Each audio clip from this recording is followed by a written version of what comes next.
बहुत बड़ा एक हंगामा मचा हुआ है। हंगामा ये है कि गोड्डा के जो एमपी हैं बृजभूषण सिंह, उनके ऊपर आरोप लगाया जा रहा है, जो कुश्ती फेडरेशन के अध्यक्ष भी हैं और 2011 से वो अध्यक्ष हैं। लेकिन एकाएक कुछ हमारे देश के जो सम्मानित पहलवान हैं, जिसमें पुरुष भी हैं महिलाएं भी हैं, उन्होंने आके एक बहुत बड़ा आरोप लगाया बृजभूषण सिंह के ऊपर कि यौन शोषण का।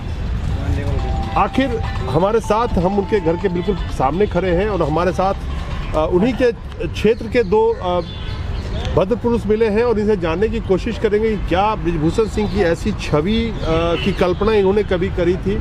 और ये जो आरोप लगाया जा रहा है, जब वो कहते हैं कि बहुत वक्त से यौन शोषण हो रहा है उनका, तो महिला पहलवान है, उनका आवाज़ पहले उठाना चाहिए था, उनके खिलाफ मोर्चा खोलना चाहिए था। आखिर क्या वजह थी कि वो चुप बैठी थी? तो क्या ये किसी राजनीतिक षड्यंत्र के तहत किया जा रहा है, या 2024 का लोकसभा चुनाव नज़दीक आता जा रहा है और जिस तरह से इस देश की मीडिया कभी भी, खासकर 2014 के बाद से, किसी भी बीजेपी के मंत्री के खिलाफ में मुंह नहीं खोलती है, वो एकदम से सारी गोदी मीडिया इकट्ठा हो गई है जंतर मंतर पे और खास करके बृजभूषण सिंह को टारगेट किया जा रहा है। उनके बारे में जो बताई जा रही है, दिखाना भी चाहिए। लेकिन हम बात करते हैं इन दो सज्जन से। आप लोग गोड्डा से आते हैं, गोड्डा से आते हैं, सॉरी गोड्डा है वो, गोड्डा से आते हैं, गोंडा से आते हैं, जहाँ से वो एमपी रहे हैं, 6 बार से एमपी जीतते हुए आए हैं। कैसी छवि है उनकी गोड्डा के अंदर में? सर, मैं आपको बताना चाहता हूँ कि जितनी मेरी एज है उतने बाद से वो एमपी है। नहीं, नाम क्या है आपका, ये बताइए। मेरा नाम अटल मिश्रा है। अच्छा। और मैं उनका बहुत क्लोज हूँ और जो कि हमारे क्षेत्र के हैं वो, और बहुत अच्छे व्यक्ति हैं, गरीबों के लिए एक मसीहा हैं वो। और उनके ऊपर जो ब्लेम लगाया जा रहा है, ये सारा बेबुनियाद है। मैं आपको बताना चाह रहा हूँ कि ऐसी कोई बात नहीं है, शिकार बन रहे हैं, इनको बनाया जा रहा है। शिकार क्यों बनाया जा रहा है? एक राजनीति षड्यंत्र हो सकता है, विपक्ष भी हो सकता है इसमें। विपक्ष नहीं, ये तो आपके पक्ष के नहीं। देखिए, हमारे जो हाई कमान है वो अपने आदमियों को, मतलब अपने एमपी मिनिस्टरों को गाइडेशन कर रहा है, और कि गलत चीज़ है तो उसको इस्तीफा दीजिए। वो ठीक है, वो नैतिक भाव से उन्होंने इस्तीफा दिया, लेकिन ये सारी चीज़ गलत है, ये सब बेबुनियाद है। मैं आपको बताना चाह रहा हूँ, हमारा इनका 25 साल से संबंध है। मैंने कभी भी आज तक इनके बारे में ना सुना है, ना देखा है, ना जाना है कभी। आज हमको बहुत दुख हुआ। कल रात क्षेत्र में हमारे पास तो आप ही दो अवेलेबल है, तो मैं जानने की कोशिश करूंगा क्षेत्र में, क्योंकि ये कैरेक्टर का एक सवाल है। ऐसा कैरेक्टर है, देखो कैरेक्टर कोई किसी के ऊपर भी लगा दे रहा है, ये तो आम बात हो रही है। कल के आप हमें भी कह सकते हो, कोई भी कह सकता है। मैं किसी लड़की के साथ चाय पीऊँगा तो आप बता देंगे इसके साथ, ये सारी बातें गलत है। उनको आप क्षेत्र में चलिए, आप कल आइए, मैं भी चल रहा हूँ, और उनको क्षेत्र में आप पता कर दीजिए वो उनका रिपोर्टेशन क्या है, उस हिसाब से आप बात करेंगे, हम आपको जवाब दूंगा। तो फिर किस चीज़ की वजह से शिकार बनाया जा रहा है? देखो, ये अब मान लिया जाए कि जैसे किसी का नाम ना लेके मैं कहना चाहता हूँ कि एक अपने यहाँ टुकड़ी टुकड़ी गैंग भी रहती है, कोई कुछ भी कहता है, किसी से रिलेशन हुई वाली चीज़ कोई भी इनके ऊपर आरोप लगा रहा है, सारी बात गलत है। नहीं, टुकड़े टुकड़े गैंग तो हम नहीं कह सकते, बहुत सम्मानित व्यक्ति लोग नहीं, इनकी बात नहीं, ये सब तो बहुत सामने जो लगा रहा है, जो इनके ऊपर लगा रहा है, वो उसमें सम्मिलित होगा, मैं बताना चाह रहा हूँ। लेकिन इनके सम्मान में कोई कमी नहीं है और इनके आचरण में कोई कमी नहीं, मैं आपसे कह सकता हूँ। मैं आपके साथ कल गोंडा भी चलूँगा और आप क्षेत्र में चल के पता करिए इनके बारे में, कोई भी आपको शिकायत मिलेगी उसके बाद बताइए। और जो आज इन्होंने बताया है कि हमारे ऊपर एवं शोषण का शिकार लगा है, क्या ये आज 10 साल से नहीं बता सकती थी? आप इसका जवाब दीजिए हमको पहले। क्या पुलिस नहीं था, प्रशासन नहीं था, कोर्ट नहीं था, वो क्या चीज़ नहीं थी इंडिया में कि जो आज ये अब बात आ रही है? इनको पुलिस के पास जाना चाहिए था। ये जंतर मंतर बैठ के किसी का रिपोर्टेशन ख़राब करने से मतलब क्या निकलेगा, आप बताइए। आप, मैं आपसे पूछना चाहता हूँ, आप बताइए हमको। नहीं, सवाल तो मैं आपसे पूछ रहा हूँ। मैं भी आपसे पूछ रहा हूँ कि जो आप मीडिया वाले हैं, आप कुछ चीज़ें हाईलाइट बना देते हैं किसी को और किसी को गिरा देते हैं। मैं आपसे बताना चाहता हूँ, जो आज ये जनता मंतर पे बैठी हुई है, क्या ये 10 साल पहले नहीं बैठ सकती थी? आज एक कोच के लिए हो रहा है, लखनऊ ले जा रहे हैं, मतलब ये क्या राजनीति हो रही है, हमें समझ नहीं आ रहा है। लखनऊ ले जा रहा आपने ये कहते हैं कई बार मांगे उठी है कि जो ज़्यादातर पहलवान हरियाणा से आते हैं तो हाँ। जो कोचिंग की व्यवस्था है, जो ट्रेनिंग की सुविधा है, वो लखनऊ की बजाय हरियाणा में भी होना चाहिए। वो होना चाहिए, मैं मान रहा हूँ कि वो होना चाहिए हरियाणा में। ये मांग उनकी है, मैं उनकी बात कर रहा हूँ। तो ऐसा तो नहीं है कि मुद्दा इसी यही मुद्दा हो सकता है, मैं तो आपको बता रहा हूँ यही मुद्दा हो सकता है। इस कारण से इनको बदनाम किया जा रहा है, ब्लेम लगाया जा रहा है। मैं आपको बताना चाह रहा हूँ ऐसी कोई बातें नहीं है। जहाँ तक मैं चाहता हूँ आप क्षेत्र में इनके चलिए, आप इनका कैरेक्टर देखिए कि इनका कैरेक्टर क्या है। एक पहलवान है, पहलवान कोई ऐसा गलत काम कर ही नहीं सकते। बाहुबली के नाम से तो बाहुबली, देखो बाहुबली का मतलब ये थोड़ा होता है कोई 7 बार से MP हो गया तो बाहुबली होता है। बाहुबली नहीं होता, बाहुबली कहना गलत है।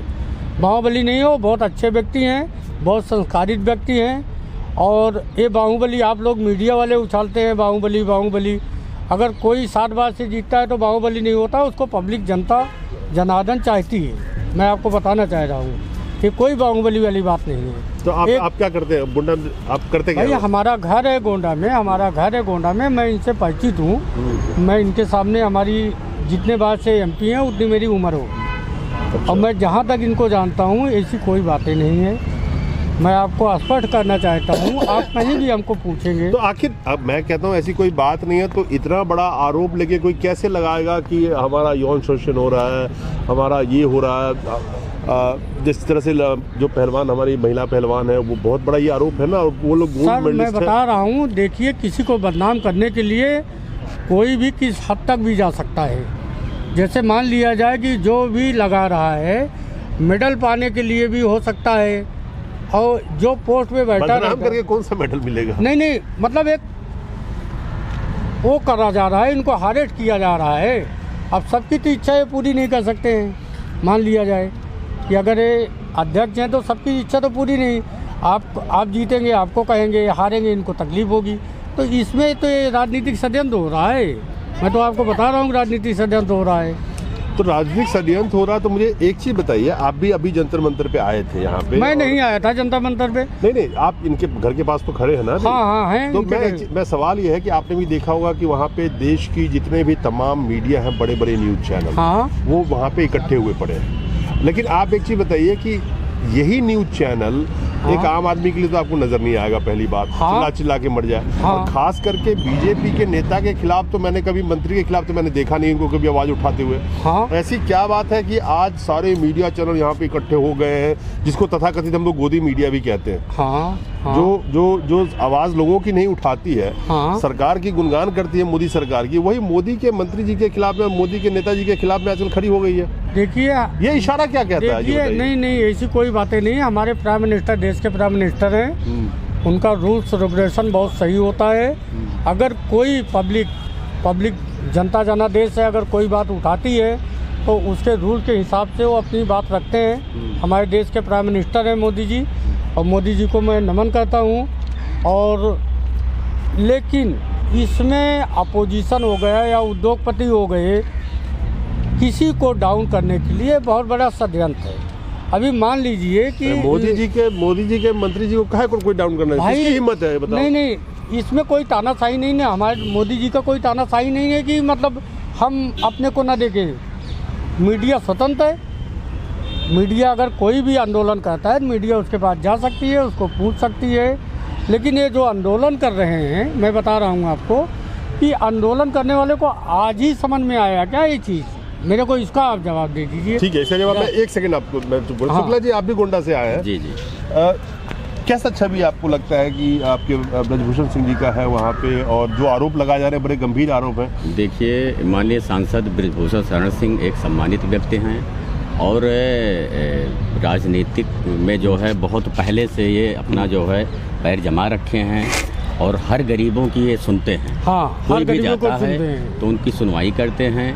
इनके बेटे प्रतीक भूषण शरण सिंह सदर गोंडा से विधायक हैं। कोई भी एक फ़ोन पे सारे काम होते हैं। पिताजी को फ़ोन करिए तो भी सुनवाई होती है, बेटे को फ़ोन करिए तो भी, कभी फ़ोन करिए तो आपका फ़ोन उठाएंगे। ये जो है बहुत भाई देखिए, किसी को बढ़ते हुए दाग तो सूर्य और चांद पे लग गए तो उसकी तो हम कुछ बात नहीं करें। तो लग गया। माननीय सांसद जी ने ये भी कहा है कि अगर हमारे ऊपर कोई ब्लेम साबित कर दे तो मैं फांसी पे लटकने के लिए तैयार हूँ। इससे बड़ा एविडेंस क्या मिल सकता है? अच्छा, एक चीज़ बताइए, आप दोनों आदमी ने इस पूरे माहौल को अभी आप देख रहे हैं, इतनी बड़ी मीडिया की तादाद खड़ी है, लोग तो तरसते हैं कि एक नेशनल मीडिया किसी को दिखा दे आज के वक्त में। इतनी बड़ी मीडिया की तादाद खड़ी है, सब कुछ खड़ी है, मीडिया को सबूत क्यों नहीं दिखाते? कोर्ट है, कचहरी है, थाना है, पुलिस है, प्रशासन है। उनको जाके पूछना चाहिए जो जनता मंतर पे बैठे हुए हैं। नहीं, हम तो पूछ ही रहे, होता ये जैसे अभी आपने ये जवाब सवाल किया था कि जो है रेसलिंग का एक